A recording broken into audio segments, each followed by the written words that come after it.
So you're with your friends trying to decide where to go for dinner. One says they want Chinese food, the other suggests Indian, and then they both offer to go to the other's chosen restaurant, and it's been 10 minutes and nobody's making a decision. You finally jump in and say, okay, let's just get Chinese. And then one of them responds with, oh, you're such a type 8. They're referring to one of the 9 personality types in what's known as the Enneagram system, specifically the type that describes a challenger or protector. If they were trying to say you're controlling, that probably wasn't very nice. But it was also probably wrong, because despite its popularity, the Enneagram is one of those classification systems that doesn't have solid science to support it, and isn't actually a good measure of personality. You can learn a lot about psychology from how popular it is, though. The current form of the Enneagram, which started to become more well-known about 50 years ago, puts everyone in one of 9 categories. For example, you could be a type 1, called either the reformer or the perfectionist, depending on whom you ask. Supposedly, type 1s are committed to idealistic principles and tend toward perfectionism. Or you might be a type 5, the investigator or observer,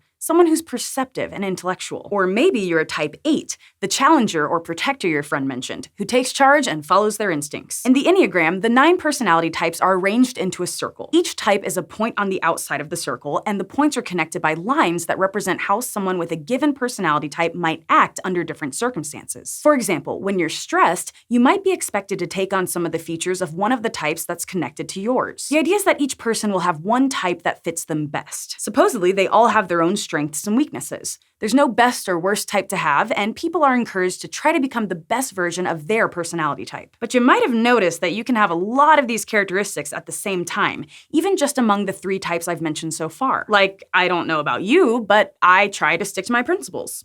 And I also like thinking about things in an intellectual way. And when someone needs to take charge, I have no problem filling that role as well. So there's a pretty fundamental flaw in the system.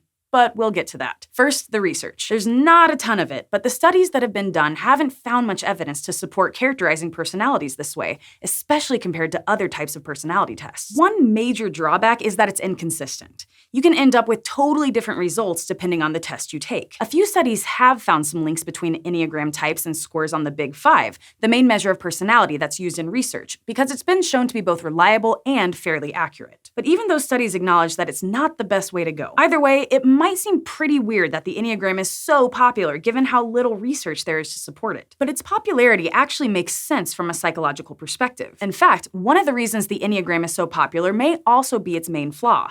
Many of the personality types are relatable for almost everyone. Psychologists have found that we tend to agree with vague, general personality statements. For example, you like being around others, but you value having personal time as well. It's called the Barnum effect. We've known about it since at least 1949, and it's been the focus of lots of studies since. Basically, the participants take a personality test, and you give everyone the same result regardless of how they answered. People tend to say that their result describes them well, even though it wasn't actually personalized based on how they answered the test questions. That's the problem with personality tests that rely on vague statements, like the Enneagram.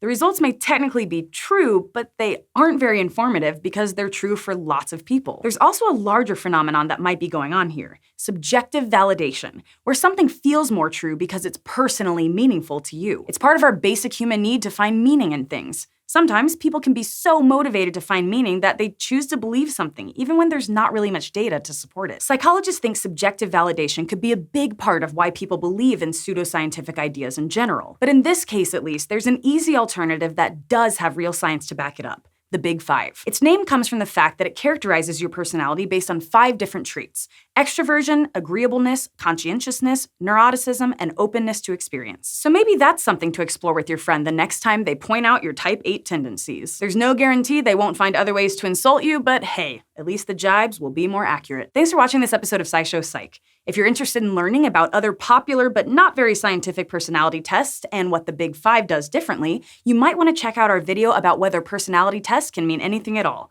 And don't forget to go to youtube.com/SciShowPsych and subscribe.